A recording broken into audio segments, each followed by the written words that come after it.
안녕하세요. 발라드 동물병원 양승혁입니다. 안녕하세요. 도드람 동물병원 김정희입니다. 오늘은 닥터 스와인이 농장에 바라는 점을 김정희 수의사와 함께 아주 편하게 좀 얘기해보는 시간을 갖도록 하겠습니다. 네, 김정희 수의사님, 일단은 근무하신 지 몇 년 정도 됐죠? 이제 양성한 지? 제가 2013년도에 졸업해서 네. 현재 이제 2022년도니까 이제 9년 정도 됐습니다. 그러면 김정희 수의사님이 이제 한 9년 정도 근무했는데 농장에 바라는 점, 뭐 이것만은 꼭 해줬으면 좋겠다. 그런 게 있을까요? 아주 많이 있습니다, 사실. 농장에 도움이 된다고 생각해서 이제 열심히 말씀을 드려도 네. 안 지키는 경우가 많이 네. 있어요. 네. 그러다 보니까 한 얘기 또 하고 또 하고 또 하고 하는데 네. 그럼에도 불구하고 정말 중요하기 네. 때문에 네. 오늘도 네. 정말 꼭 이것만은 네. 농장이 해주셨으면 좋겠다라는 점들을 말씀드리고 싶습니다. 첫 번째, 제가 먼저 말씀을 드릴까요? 네. 제가 생각하는 그 농장에 꼭 해줬으면 좋겠는 점은 이 샤워실이에요. 이 농장에 들어가려면 보통 그냥 일반 농장 가면 그러니까 방역복 입고 그냥 장화만 신고 들어간단 말이에요. 근데 이걸 통해서 질병의 전파 가능성이 있습니다. 이 사람이 어느 농장 갔다 왔는지도 모르고 단순 방역복과 방역 장화만 신어서는 어렵기 때문에 반드시 꼭 농장마다 샤워실을 설치하셔서 들어오는 사람들이 꼭 샤워를 하고 들어가고 농장 바깥에 있던 물건들을 못 들어가게 좀 해줬으면 좋겠어요. 그래서 뭐 방역을 생각하신다 그러면 꼭 농장에는 샤워실을 좀 만들어주면 좋겠어요. 개인적으로 어떤 게 있었으면 좋겠어요? 저도 똑같은 생각인데요. 샤워실이 없는 농장들이 아직도 많이 있습니다. 네. 그래서 이게 별거 아닌 것 같지만 이제 외부인들이 농장에 들어올 때는 항상 잠재적인 위험 요소이기 때문에 반드시 샤워를 하고 그다음에 농장에 구비되어 있는 옷을 신발을 신고 농장을 들어가야 농장이 안전하기 때문에 반드시 샤워장이 없는 농장들은 샤워 시설을 꼭 만들어 주시기를 부탁드립니다. 이번에 이제 제가 말씀해 보세요. 농장에 바라는 네. 거를 한번 말씀드려 보겠습니다. 후보돈 얘기를 먼저 해보고 싶어요. 후보돈이 비싸게 후보돈을 들여와서 잘 키우고 잘 관리해야지 이 후보돈이 돈을 많이 벌어다 줄 수 있습니다.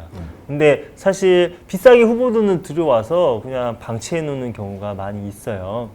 그래서 일단은 후보돈을 위한 후보돈 격리사 반드시 설치해 주시길 부탁드립니다. 아직도 후보돈사가 없어서 비육돈 칸에 후보돈을 받아서 키우는 농장들이 많이 있어요. 근데 그럴 경우에 비육돈들한테 어떤 질병, PRRS를 포함해서 질병에 감염돼서 자연 면역, 순치가 되는 데는 좋을 수 있습니다만 자칫하면 후보돈이 죽을 수도 있고요. 또 후보돈이 안락하게 사료도 잘 먹고 잘 커야 성성수도 되는데 그러지 못하기 때문에 반드시 후보돈사를 설치해 주시기를 부탁드립니다. 또 제 개인적으로도 전 종돈회사 수의사잖아요. 종돈장을 많이 다니고 후보들을 분양하다 보면 격리된 후보사가 없는 분들이 생각보다 많아요. 네. 그래서 저희 종돈장을 믿는 것도 중요하신데 본인의 농장을 지키기 위해서라도 꼭 격리사를 설치해 주시고 바로 비육돈방에는 키우시지 않았으면 좋겠습니다. 네. 그리고 또 하나는 제가 후보돈 부분에서 농장에 바라는 게 후보돈은 비육돈이 아니에요.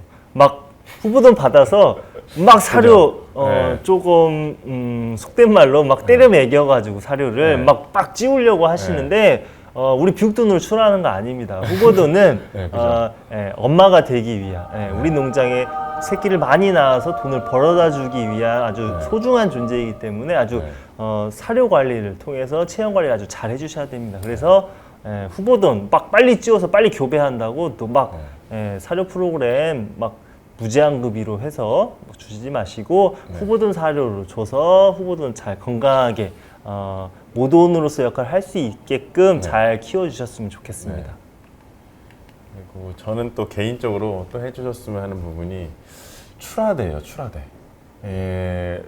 농장에 어떻게 얘기하면 나 차단방에만 얘기하는데 농장 안에 출하대가 있는 출하대 있는 농장이 굉장히 많아요. 출하 차량이 질병을 전파시키는 주요 원인이고 출하 기사님들도 하루에 2번씩 왔다 갔다 하면 그걸 통해서 질병이 전파될 수가 있습니다. 그래서 출하대는 꼭 농장 외부로 빼주시고 가장 좋은 건 외부 출하대를 만드는 거예요. 그게 네. 어렵다 그러면 농장 채외곽에 출하대를 만드셔서 출하 차량으로 인해서 질병이 전파되는 거는 꼭 막아주세요. 네, 그리고 이제 마지막 후보돈 부분에 대해서 하나만 더 말씀드리고 싶어요. 마지막으로 우리가 후보돈 들어오면 반드시 이제 후보돈의 카드를 하나씩 개체별로 만들어 주시고 발정이 언제 왔는지 꼭 초발정을 기록해 주셨으면 좋겠습니다.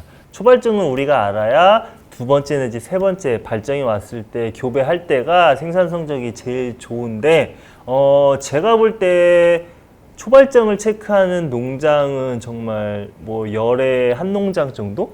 일반 농장들 많이. 기준으로요. 네. 굉장히 없어요.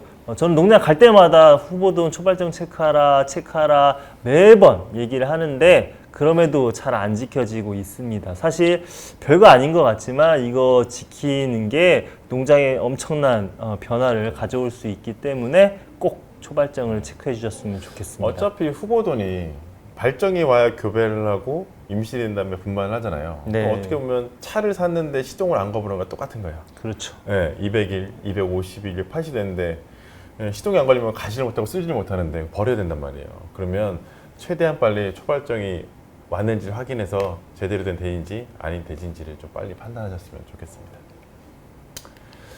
그 다음에 제가 또 해보고 싶은 얘기는 일단은 이 돈사, 교배사나 임신사를 좀 하루에 2번 정도는 좀 똥을 치워줬으면 좋겠어요. 지금은 안 그런데 예전에 이 교배사 농, 임신사 농 때문에 고생 엄청 많이 했거든요. 근데 뭐 몇몇은 뭐 희석제 때문이다, 뭐 다른 원인 때문이다 얘기하는데 전 개인적으로는 대부분 다 상행 감염, 이 외부에서 오염됐다고 생각이 되거든요. 그래서 이 교배사나 임신사, 특히 교배사 같은 경우는 깨끗하게 청결하게 관리해 주셔야지 번식성질이 올라갈 수 있기 때문에 이 교배사에 대해서는 꼭 하루에 2번씩 분배를 좀 치워주셨으면 좋겠습니다. 김정희사님 또 꼭 이 정도는 꼭 해줬으면 좋겠다는 게 또 있어요? 교배사 얘기를 말씀하셨으니까 네. 저도 교배사 얘기를 네. 잠깐 말씀드리고 싶어요. 우리가 이유하고 나서 이제 4일, 5일 뒤에 발정이 오면 교배를 해서 우리가 임신이 되면 분만을 하고 이제 새끼가 태어나게 되는데요. 우리가 이 이유하고 발정이 올 때 긍정사양, 사료를 많이 주셔야 배란도 잘 되고 산자수도 많이 얻을 수 있습니다. 근데 사료를 많이 주는 것도 중요한데 그와 함께 포도당을 급여하는 것이 굉장히 중요합니다. 포도당 제가 인터넷에 한번 검색해 봤어요. 얼마예요? 20kg 한 뼈에 한 3만 원 정도 해요. 아, 그래요? 네. 싸네. 3만 원 투자하시면 300만 원 이상의 효과를 보실 수 있습니다. 그러니까 알아요. 네. 100이 넘어요? 맞습니다. 그 정도요? 그러니까 얼마 안 합니다. 꼭 네. 포도당 사셔서 이유모돈한테 종이컵 한 컵 가득 한번 하면 한 200g 정도 되거든요. 그래서 꼭 포도당 급여를 해주셨으면 좋겠습니다. 또 하나는 우리가 후보돈도 마찬가지고요. 그 발정은 결국에 그 조도, 빛이랑 관련이 있어요. 그래서 만약에 조도가 너무 어두운 농장들이 많이 있어요. 교배사 가면 막 너무 어두워서 잘 안 보여요. 엉덩이도 막 똥에 지저분한데도 너무 어두워서 안 보이는 경우들이 있는데 LED 조명 등 사실 그것도 한번 설치하면 굉장히 오래 쓸 수 있거든요.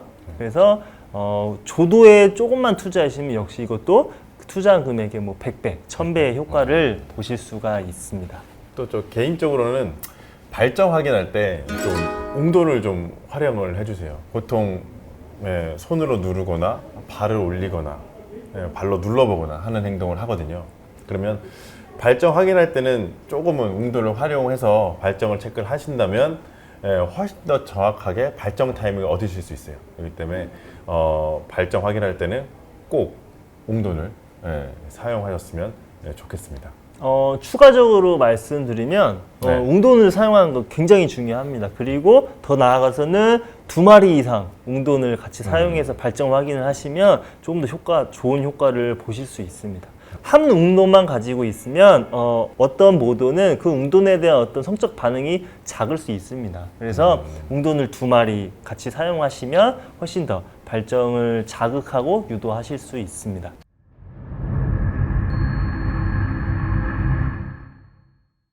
저는 개인적으로 분만사 얘기를 좀 해보고 싶어요. 예, 분만사에서 그 입질 사료를 좀 적당량 주셨으면 좋겠어요. 뭐 가보면 입질 사료량이 그냥 가득가득 차 있는데 입질 사료로 살찌우는 거 아닙니다. 네, 자돈 절대 살 안 쪄요 먹고서. 그래서 입질 사료량은 먹을 수 있는 만큼만 소량만 주셨으면 좋겠어요. 네. 네. 분만사 얘기하셨으니까 저도 분만사 관련된 내용을 하나 말씀드리면 모돈이 분만을 할 때 분명 뭐 여러 가지 원인에 의해서 힘들어해서 난산이 걸릴 수 있습니다. 그런데 이제 빨리 분만시키려고 또는 이제 귀찮아서 그냥 바로 손 집어넣어서 새끼 빼게 되는 경우들이 많이 있습니다. 근데 이제 아무래도 손을 집어넣다 보면 자궁에 이제 상처가 나고 결국에 다음 산차에 뭐 농도 발생하고 수태도 잘 안 되고 이런 문제가 생길 수 있거든요. 그래서 되도록이면 귀찮더라도 모돈이 힘을 줄 때 같이 복부 압박을 해준다든지 뭐 유방 마사지를 해준다든지 아니면 일으켜 세우고 반대로 눕혀주는 그런 다른 도움 작용을 해주시고 그것도 안 됐을 때 이제 최악의 순간에 이제 손을 넣어야지 무조건 손부터 넣어서 새끼 빼려고 그렇게 안 하셨으면 좋겠습니다. 돼지가 분만할 수 있습니다 스스로. 네. 그리고 또 하나는 네. 막 옥시토신을 막 주사하는 경우 있어요. 빨리 안 맞아요. 넣는다고. 네. 근데 이게 옥시토신이 자궁을 수축을 해서 뭐 분만을 이렇게 시간을 단축시켜주는 장점이 있기는 하지만 이걸 잘못 사용하게 되면 오히려 사산이 늘어나는 경우가 있거든요. 그래서 무조건적으로 그냥 막 옥시토신 사용하지 마시고 상황을 잘 판단하셔서 올바른 시점에 사용하셨으면 좋겠습니다. 또 뭐 분만사에서 또 이렇게 뭐 꼭 농장에서 해주셨으면 하는 적도 있어요? 저는 또 하나는 이제 네. 분만 당일에 네. 사료를 아예 안 주시는 농장들도 네. 있어요. 근데 우리도 사람도 물론 이제 네. 제가 여자가 아니라 출산을 해보진 않았지만 네. 밥심으로 힘을 열심히 해서 막 10시간씩 진통해서 아이를 출산할 거잖아요. 하는 그러면 거예요? 그러지 네. 않나요? 모정이 어쨌든 아니고요, 모정? 근데 네. 모도는 네. 뭐 적게면 10마리, 많게는 뭐 20마리 이상씩도 분만을 해야 됩니다. 네. 그러려면 힘이 필요하겠죠. 네. 그래서 어느 정도 사료는 주셔야 돼요. 네. 그래야 그 사료를 먹고 에너지를 가지고 탁 분만을 하지 쫄쫄 굶으면 네. 모든 힘듭니다. 그래서 모든 분만 당일에 모두는 너무 굶기시는 거 아닙니다. 적당히 굶기세요. 네. 다음은 자돈사로 넘어가 볼까요? 네. 자돈사에서 이렇게 뭐 바라는 점 있어요? 뭐 이렇게 뭐 이것만 좀 해줬으면 좋겠다. 자돈사에 이미 이유를 했는데 네. 작다고 네. 어리다고 네. 다시 분만사로 가져가는 경우 있어요. 그러시면 안 됩니다. 네. 질병 네. 오리노라웃이 가장 네. 중요하거든요. 네. 그럴 거면 아예 애초에 이유를 하시면 안 되고 그런 돼지들은 자돈사에서 다시 분만사로 절대로 데려가시면 안 됩니다. 저는 자동차에서 좀 관리자가 해줬으면 하는 부분은 이 비육까지 못할 돼지들을 그 환독칸에 잔뜩 모아놨어요. 어떻게든 치료해보고 어떻게든 키워보려고 하더라고요. 예, 의미 없는 돼지에 치료를 좀 안 했으면 좋겠어요. 그런 돼지는 빨리빨리 도태시켜서 그 시간에 다른 돼지를 더 잘 키우신다면 자동차 폐설을 훨씬 더 줄이지 않을까. 이런 포인트만 좀 잘 관리해줬으면 좋겠습니다. 또 자돈사 부분에서 바라는 점 하나를 더 말씀을 드리면 1호 사료, 2호 사료, 자돈 사료 굉장히 비쌉니다.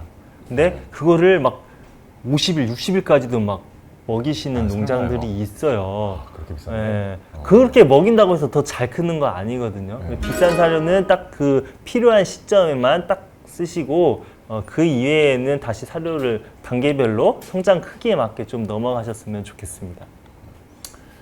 육성 비육사인데 뭐 육성 비육사에서 꼭 이렇게 해줬으면 포인트? 좀 있을까요?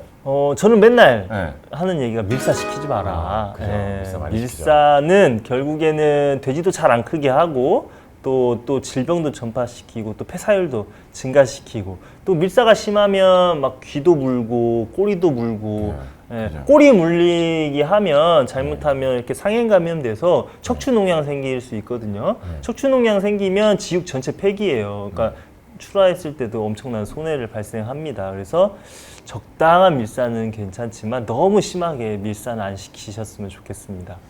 저는 개인적으로 이게 비육 말기까지 와가지고 이제 돼지가 죽는다고 하는 농장들이 좀 있어요. 네. 그러면 이제 물어보는 게 휴학기간 없는 항생제를 물어보더라고요. 네, 그래서 그나마 휴학기간 없는 사료첨가제가 타이로신이 있는데 농장에 이제 문제가 생기기 전에 비육 말기더라도 이미 이전에 이제 사전 징후들이 있을 거예요. 그 전에 휴학기간에 있는 효과 있는 항생제를 써서 컨트롤하시는 걸 추천드리고 비육 말기 다 돼서 항생제 먹여가면서 출하하는 것들은 추천드리지 않습니다. 그래서 돼지를 좀 잘 관찰해 주셨으면 좋겠어요. 네, 비육사에 바라는 거 또 한 가지를 말씀드리면 비육사에서 백신하는 경우는 없지만 어쨌든 백신이나 비육사에서 항생제 주사를 하고 나서 주사기가 주사 바늘이 이게 부러져 가지고 여기 이근부나 어쨌든 주사 부위에 그대로 남아 있는 경우들이 있어요. 그러면 반드시 그 개체가 표시해 놓고 출하할 때 유통 쪽에 이런 문제가 있다는 걸 알려주셔야 되고요. 혹시 어떤 개체인지 모르면 적어도 그 돈방에 그런 일이 있었다라는 걸 좀 사전에 고지해 주시면 나중에 육가공에서 가공할 때 그런 주사 바늘이 남아있는 채로 소비자한테 이렇게 고기가 가는 그런 불상사를 막을 수 있습니다. 그래서 그런 경우 굉장히 한돈 산업에 엄청나게 큰 문제를 일으킬 수 있기 때문에 반드시 주사침이 남아있을 경우는 반드시 고지해 주셨으면 좋겠습니다. 제 개인적으로 마지막으로 부탁드리고 싶은 거는 저희도 이제 후보들을 공급하거나 업체다 보니까 돼지를 이제 외모 말고 좀 능력으로 평가해 주셨으면 좋겠어요. 사람도 이게 외모보다는 능력이 중요하잖아요. 그래서 이 우리나라도 이제 후보들에 대한 평가, 이 종들에 대한 평가가 이 외모도 중요한 부분도 있긴 있어요. 크리티컬 부분이 있긴 한데 그것보다는 이제 능력으로 평가해서 이 종들 회사들이 더 발전될 수 있도록 해주셨으면 좋겠어요. 김정희 수장님 마지막으로 농장에 좀 바라는 점 마지막 딱 하나. 네, 2022년 한 해에는 농장들이 사료 가격이 굉장히 폭등하면서 아마 힘든 한 해를 보내실 것 같아요. 아마 가장 힘든 한 해이지 그죠. 않을까라고 개인적으로 생각이 드는데요. 저희가 준비한 돈 플래너 강의 잘 들어주시고 또 저희가 요청하는 것 또는 저희가 바라는 거 잘 들어주셔서 성적 향상하고 수익을 극대화하셨으면 좋겠습니다. 그래서 저희가 마지막으로 이제 닥터선에 바라는 점이라고 해서 몇 가지 말씀을 드렸어요. 이런 부분에 대해서 이제 농장 사장님들이나 농장 직원들이 좀 인지하셔서 이런 부분들 개선해 나가신다 그러면 우리 양돈 산업이 더 발전될 수 있지 않을까라고 생각이 됩니다. 이상 발표를 마치겠고요. 많이 시청해 주셨으면 감사드리겠습니다.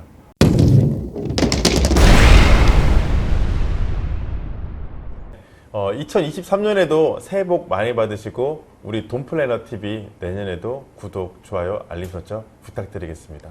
감사합니다.